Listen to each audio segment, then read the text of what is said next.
Hey, mama. So we know that the online space has changed a lot in the past couple of years. Strategies that used to work are no longer effective.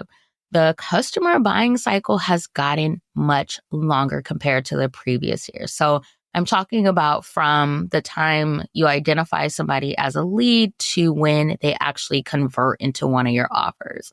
And so I want to know, how are you navigating a longer buyer cycle? What strategies can you implement to ensure a longer buyer cycle is not impacting your income? Listen to today's episode to get a behind the scenes look at what I'm doing to navigate this longer buyer cycle in 2025. Hey, mama. Welcome to Marketing Without Socials for Moms, the go-to podcast for moms in business who want to stop relying on social media to build their business and build it in a way that fits their current season of life. I'm your host, Andrea Singletary, a wife, mama of two, and visibility strategist for moms. Each week, I'm giving you the inside scoop on how to increase your visibility, leads, and sales through podcasting, email marketing, and collaborations. Ready to truly make social media optional in your business? Grab your chai tea latte and let's dive into today's episode. So buyers are a lot more intentional in their buying habits now.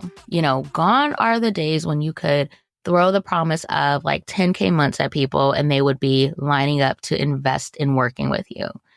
People are taking longer to consider their purchases. They're being more mindful, more intentional, really looking at like, is this something I actually need right now? Is this going to solve my current problem? Is this person actually someone I'm going to enjoy working with?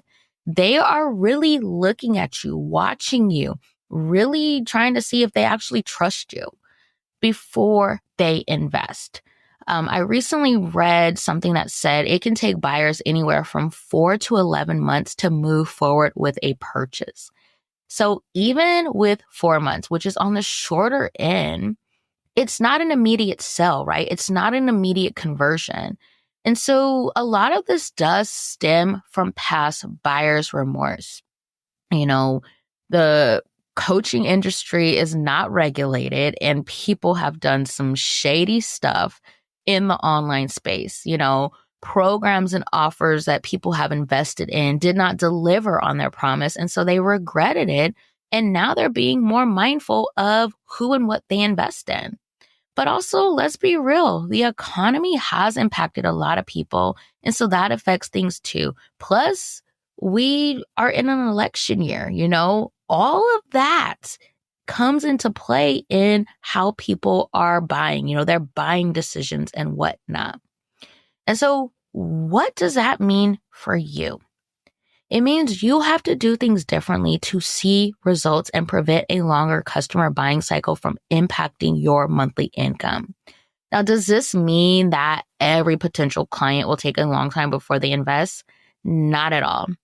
There are people who will still convert fairly quickly, but this is something to be aware of and to, be mindful of as you're doing things in your business, as far as like, the marketing and sales strategies you use and whatnot, your visibility strategy. You need to be mindful of this fact that the buyer cycle is longer.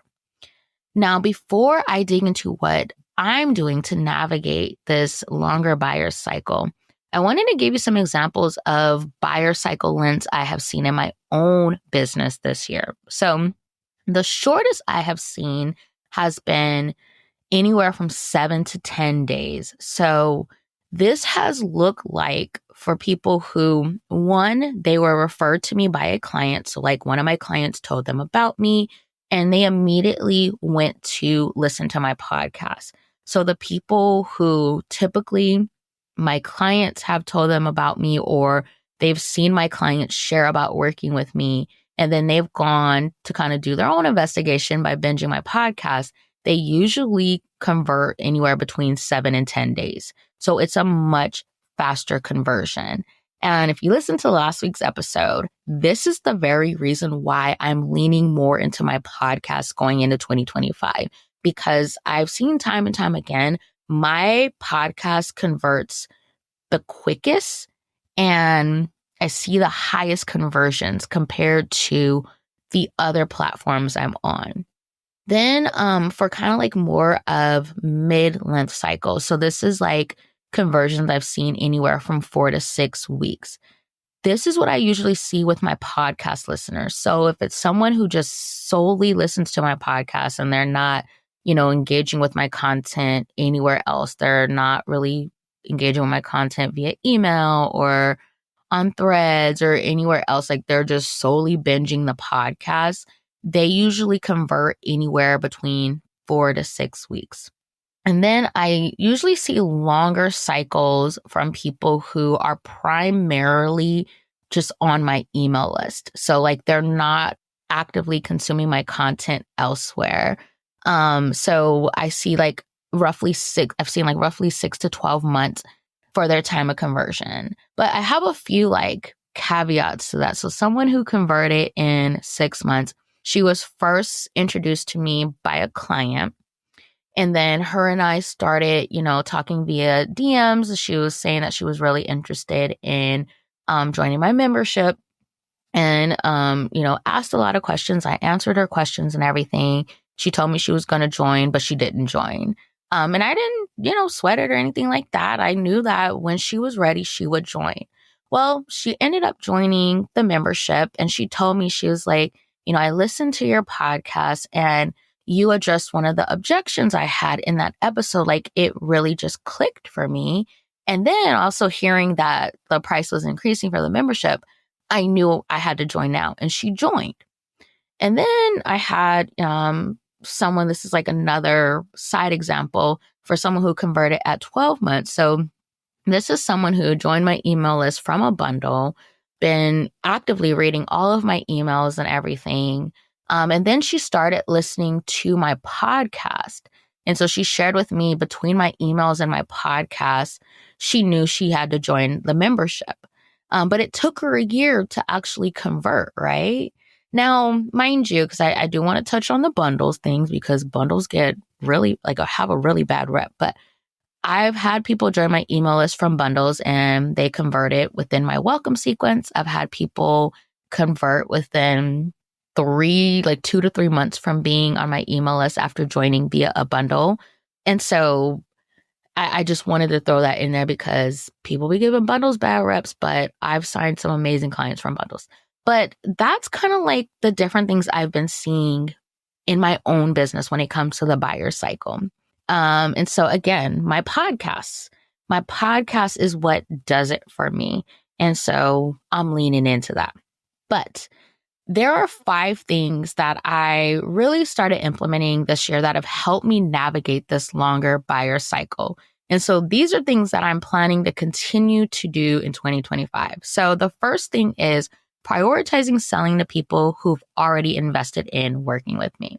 So to kind of give you an example of this, before I launched the Social Detox Accelerator, my group program, before I launched it to the public, I invited former and current clients to join the group program. And I had a total of 6 of my current clients join the accelerator. Now, there was only 8 spots total. So 2 of the people who joined, they weren't current clients. So that shows you the power of selling to your former and current clients. The reason why this works is your former and current clients, they already know what it's like to work with you. They already trust you. They've gotten results with you. They know you. They enjoy working with you. And so they're more open to working with you inside of the next offer. But the thing is that you have to make sure it is an offer that they actually want and need. You need to make sure that you aren't, in a sense, taking advantage of that relationship, but really knowing, your former and current clients, you know where their gaps are, you know what type of support they need and everything like that. And so you need to make sure that the offer you're pitching to them is one that they actually want or need.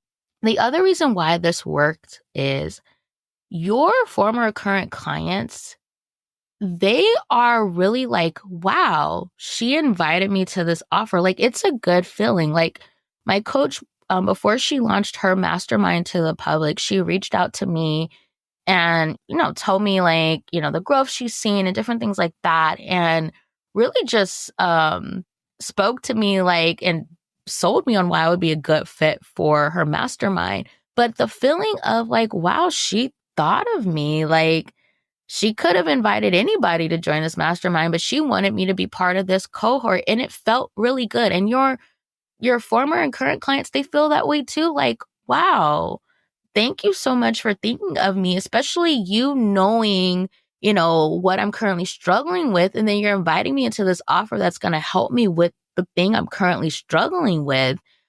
It feels good. And so this is why this is effective. Like, before you try to sell to new people, and I'm not saying don't sell to new people, sell to new people, but also making sure you're looking at your former and current clients. Like, do you have an offer that would really be a good fit for them that you can invite them to? This is really going to help with that because they are your hottest leads. They already trust you. They already know you. They already like you. There's like no guessing, no wondering. They know you and what it's like to work with you. So start by prioritizing the selling to them first. This is very effective. Like I said, this is how I sold out more than half of my spots inside of the accelerator. Like, launching the accelerator, that was the easiest launch ever. Like, I mean, the Social Media Detox Club, that launch was easy, but like for a group program that's a higher investment, like a 4-figure investment, this was the easiest, and I sold all the spots. So if you're creating a new program and like a current or former client would be a good fit for it, invite them to join. So that's the first thing I'm going to continue to do going into 2025. The other thing is following up with those who have expressed interest in working with you. So one of the things I've really gotten better at this year is following up. So people who have told me that they're interested in my offer or, they want to join, but right now it's not a good fit, I add them to my leads list and I follow up. And so I recently did this, as you guys know, a couple of weeks ago, I was doing a final push for the Social Media Detox Club at the current price. And so I did that. I followed up with the people who expressed interest in joining the membership. And I let them know like, hey, you expressed wanting to join the membership. I want to let you know that the price will be going up soon. So if you're, looking to really prioritize visibility and lead generation in 2025, now's the time to join. And I sent them the link and they joined. Like, there is money in the follow-up. Okay. There is money in the follow-up. But more so, people do forget. Like, they do. Like, I think sometimes we can like kind of take it personally, think like, oh, they're ignoring me, something like that. No, people just are busy. They have a lot going on. And then I especially know, like, I serve primarily moms. My gosh, it is a lot. Like, I appreciate when people follow up with me because I do forget sometimes. So follow up, and it shows them that you care and that you remember them. It's similar to that feeling of, when you invite past clients to work with you in a new capacity. It's like, wow, you were thinking of me. You remembered me. And then you sent me this personal invite. So following up is kind of similar. So follow up. Like, if you have like hot leads or people who they said they want to join your offer, just follow up, check in, see where they're at with things. If now is a better time for them, if they have any other questions, just follow up. Okay, so the third thing I'm going to be doing is consistently getting visible and generating leads.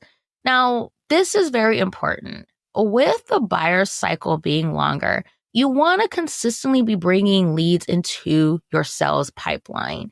You want to be continuing to bring in those new leads that you can start nurturing and priming now for future conversions. And so the Social Media Detox Club is about to help me with that. Like, This is why I created this membership. So I can continue to show up and get visible and generate leads in my business because I have to find the opportunities for my members. And so as I'm looking for them, I'm looking for myself too. And so I'm going to be, y'all gonna be seeing me everywhere in 2025. And because I want to continue to bring in those new leads. And I recently revamped my signature topics and offers for bundle contributions to better align with my goals for 2025. And I'm so excited. Like my new offer, or one of my new offers for bundle contributions, I have tested it out with the members inside of the Social Media Detox Club and have gotten such good feedback. Like even one of them was like, Andrea, you need to make this a paid product. And I'm like, I am, but I'm also going to use it in bundles. But I'm super excited to been able to test it out on my ideal clients, get that good feedback and everything. So I'm super excited about that. But by continuing to bring in new leads, this is going to ensure that I don't run out of people to sell to. This is especially important with my goal of growing my membership to 100 mamas in 2025. And so I need the volume in order to hit those goals. And so I'm going to be getting visible and generating leads. And I have some other things I'm going to be doing too. Like I also have created a new lead magnet. It's a private podcast. And so by the time this episode goes live, the pop-up should be on my website and everything, but I'm super excited about that. And so, yeah, your girl, lead generation extraordinaire over here. Okay.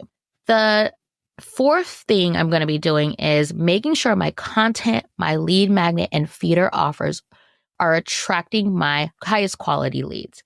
So feeder offers, you may have heard that as being like a low ticket offer, micro offer, something like that. But I like to call it feeder offers. And I actually heard this term originally from Kay Hillman. But I like it because this is an offer where you're intentionally creating it so that it feeds directly into one of your higher ticket offers or like your signature offer. So I'm, like I said, I'm making sure my content, so my podcast content, my blog content, anything I post on Threads, my Pinterest pins, like all of that, my lead magnet, all of this, I want it to attract my highest quality leads. And so that means I have to be very intentional in my messaging. And so one of the key aspects of shortening the buyer cycle is ensuring that you are generating quality leads, like you are speaking to those ready to invest clients, those people who are ready to invest in solving their problem right now. And so if you're pouring your energy into nurturing people who have no intention of investing and working with you, or they're not ready at all, they're like your services, your support is not even on their radar, well, you're wasting your time and your energy. And so you need to know who you're ready to invest leads are and focus on creating content and offers that attract them. Again, this is what we do inside of the Social Media Detox Club. I teach you my CSI framework that walks you through how to leverage collaborations to attract your highest quality leads. So that's the fourth thing I'm doing. The last thing is driving leads to my highest converting content. So I've already talked about this, but my podcast content is where I see the highest conversions and the fastest conversions. And so to shorten this buyer cycle, I'm going to drive people there in any little way that I can. Even that's why I am changing my lead magnet to a private podcast feed. Like I was doing my masterclass, the recording of that as my lead magnet, but my podcasting, that is like, people love my podcast content. Like it's what works for me. And so that's why I'm like, okay, let me make a lead magnet that is a private podcast and really leverage that to attract my highest quality leads. And so for you need to figure out which type of content converts best and converts fastest.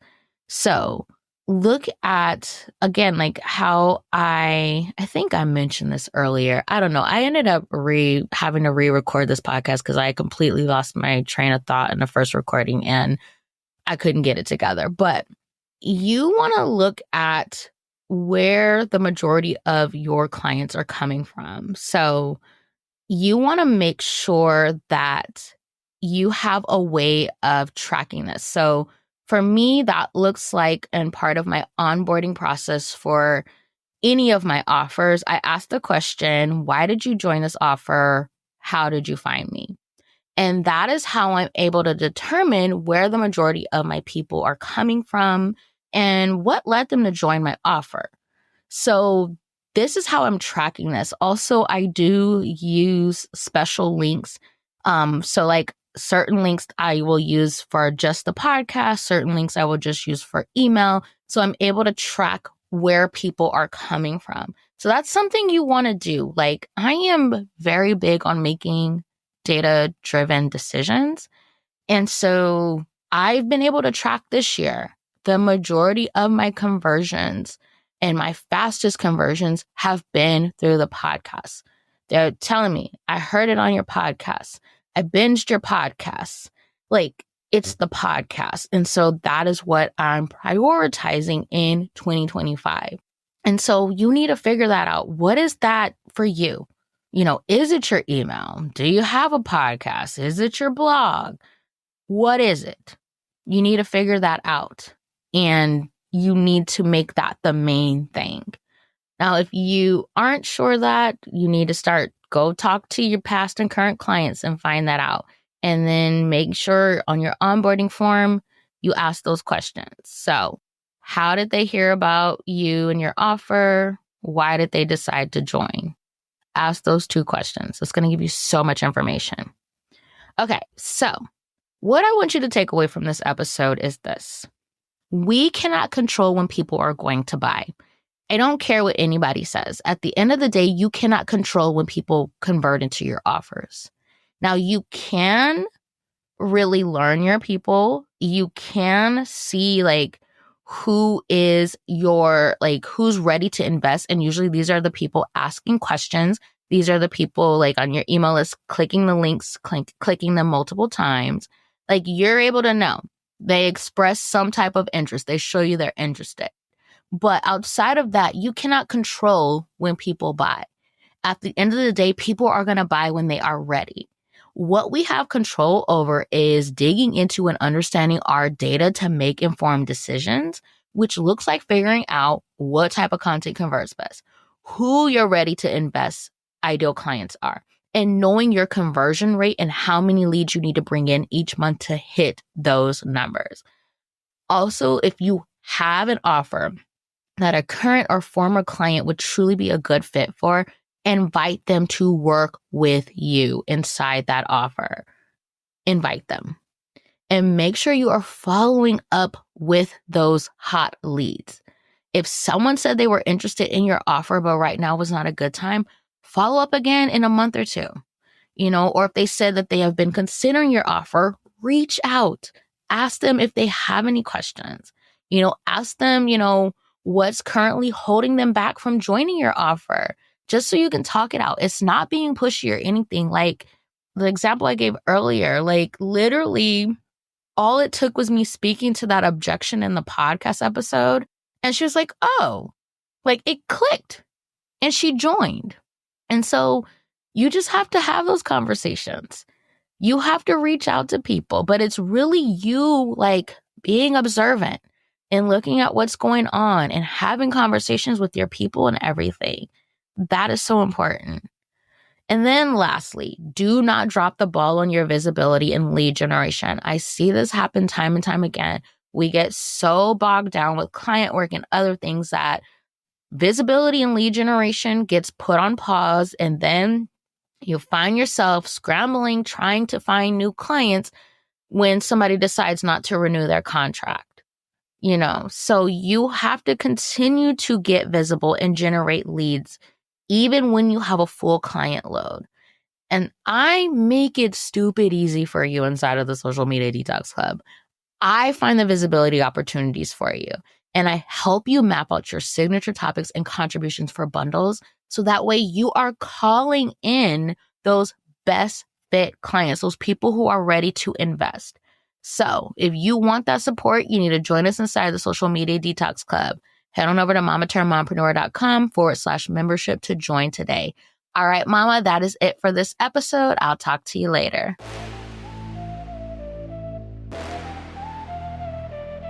Hey, Mama. Thank you so much for taking time out of your busy day to hang with me. I would love to keep the conversation going.